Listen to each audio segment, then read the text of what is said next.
Hey guys, it's Trekyards time again. I'm Captain Foley, And Quanticones. and today we are going to be looking at something very interesting, a reimagined scale chart. Now, this scale chart was done for, I believe, TNG Mm-hmm. early on, just to kind of show a sense of scale for the Enterprise D. Mm-hmm. So this is one of the sketches. I forget who did it. I think it might have been Andrew. Andrew Probert. Yeah. Because Yep. obviously, guys, the last time we had a Prime Timeline Enterprise redo, redux, remaster was the refit. And so you can see this chart was made after that, based on the Star Trek size from 3. So we have all these ships from several eras, from TOS, from refit. All these ships are built with the refit size in mind, with the all this is built to make sense in the same universe as an evolutionary scale. And we know how big the NX-01 is and such, but that's a bit smaller. So that was the last time we had a sort of visual reboot, although it was in the future, so it counted as a refit rather than a visual reboot. But now we've been visually rebooted again for the exact same ship. So then there we go. That new picture is how this chart would look if it was drawn today. And with the Discovery Prize at the length, which we know internally, we haven't had a meter to the meter confirmed length, but we've been told by inside sources that the saucer is the same size as the Shinjo saucer, and the size of the Shinjo, and we have official models of both to match up official proportions. So this is based on that. So there you go. This is how it would have been if it was done at the time. And the question being for this video, is the Discovery Prize a retcon? Not just a visual reboot, a retcon. Has the Connie always been this size?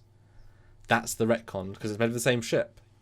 So, is Discovery Prize a retcon or a visual reboot, which we can ignore? What do you think of the chart? Well, I mean, if you had put the Disco Prize in the space of the refit and kept the original Constitution there, you could see that it'd be a nice size progression moving up. Yeah, I mean, I don't know what to say about this because I do like the larger size of the ship. It makes sense. It really does. I think the ship should be a little bit bigger, but don't like stone me to death. But TOS is TOS. It's established. We know what it is. So I don't know why they messed with it. I have no problem with this scaling though. But it is obviously. I don't know if it's a retcon or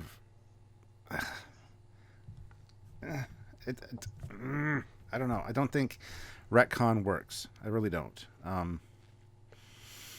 Well, I don't know how what to can say. both shows be Prime and be totally different than the Well, Enterprise? they can't. Yeah, They it's either a can't. retcon or a visual reboot that we can ignore. Slash. That's why. Yeah. Yeah, that's why I've been calling it the Disco verse because, as far as I'm concerned, it's its own thing, Mm-hmm. and that's fine. I really enjoy it as such.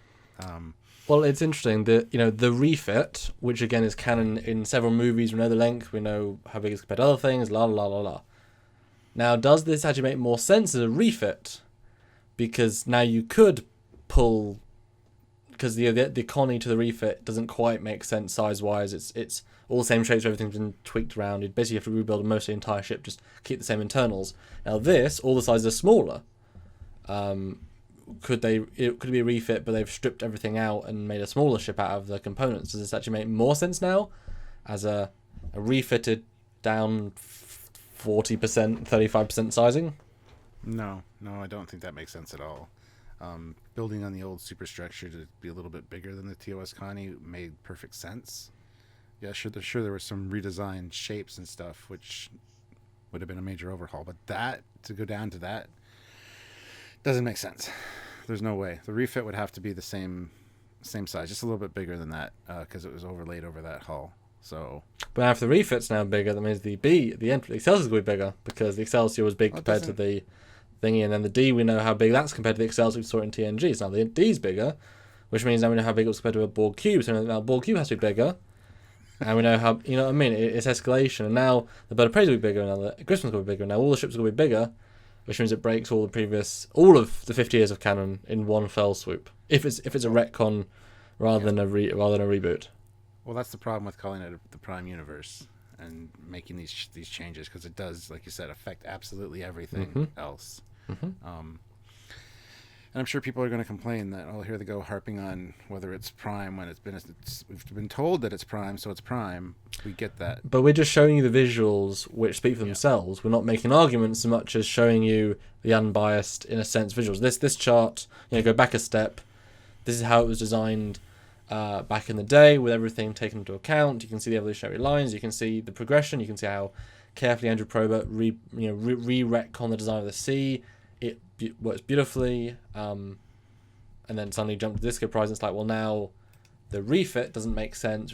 It changes all the iterations, and then always would have been better. Almost would have been better if they could have saved so much by having it be the Constitution at the end of the episode. This is the Constitution with Pike taking temporary command because it's post Cage. We know how long he was in command of Enterprise, and it was the Constitution Phase 2 class.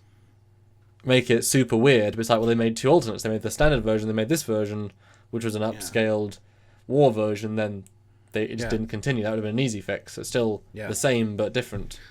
Yeah, I was just going to say, like, a Constitution 2 class, that was the war upgrade, that was a test that by the time it was built and had its shakedown trials, the war was over. And they just got blown up. So they all got blown up, and they decided, well, now we're going to build the refits, or we're going to refit the originals that were still around, and instead of making them huge, just going to make them better advanced.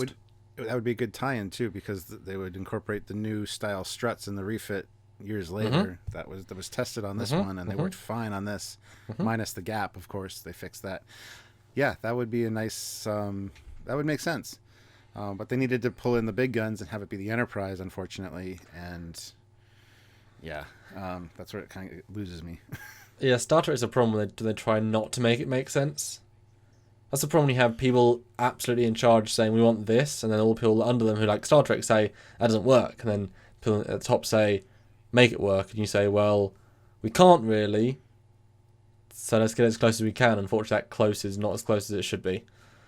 So, like I said, I'm worried. I'm hoping this is not a retcon, because that would ruin a lot of the stuff. A lot of the graphics, a lot of the dimensions, a lot of the understanding of Trek. Just because it has a knock-on effect. And if it is just a visual reboot, then we can ignore it, but the entire show becomes less valid, because you can just ignore everything we see as the 2018 visual reboot. Moving on, in 5 years, a new showrunner comes in and they say, we actually want to show updated TOS rather than rebooted TOS, and then it's like, oh, this is very faithful and just whatever. And even if the ship was the same size, it would fix that major issue which they've given themselves.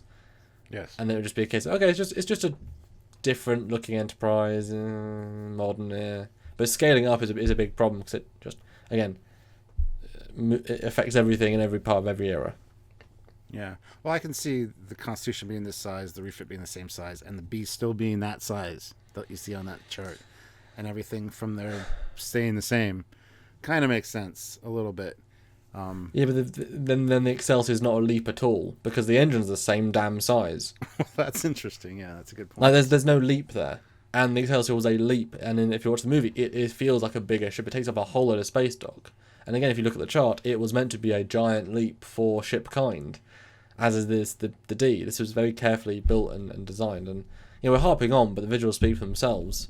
So again, as I said before, I'm hoping Discovery gets re-retconned out of the continuity in terms of visually in a couple of years, because if this is a reboot, if it's a retconnable show to retcon the old, then the next show can re-retcon this out. So the universe is just it can be retconned at will if this shows you can do it. Yes. So what do you guys think? I mean, is this a size chart that makes sense to you? We always love to see your comments. You guys are great at hashing it out in the comment section, so please be nice, but put your comments down below.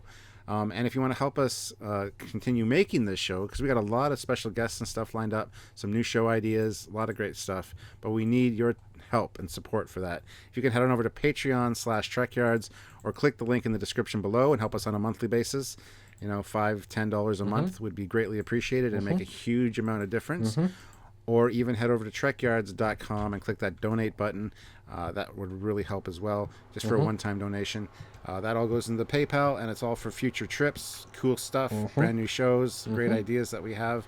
And we have a lot of stuff we want to bring your way. So if you could help, please do. Or just the free way, of course, just sharing stuff like this. You know, we make these visuals so you don't have to carefully measured, carefully worked out, carefully rent, you know, all original from scratch, to show you guys interesting perspectives that you can't get anywhere else in the Trekverse, just to put it out there, because that's, I think, what we're here for.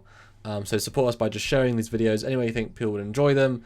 That's the free way, and it does make a big difference as well. Of course, like this video, subscribe to the YouTube channel, and make sure you click that bell notification, because YouTube sucks right now when it comes to notifications. So the bell is the most important thing you've ever seen, heard, or done. Click that bell.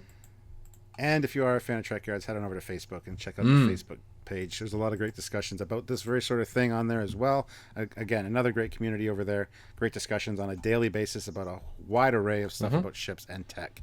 So definitely worth checking out. So until next time, guys, I'm Captain Foley. And I am Commander Kongs.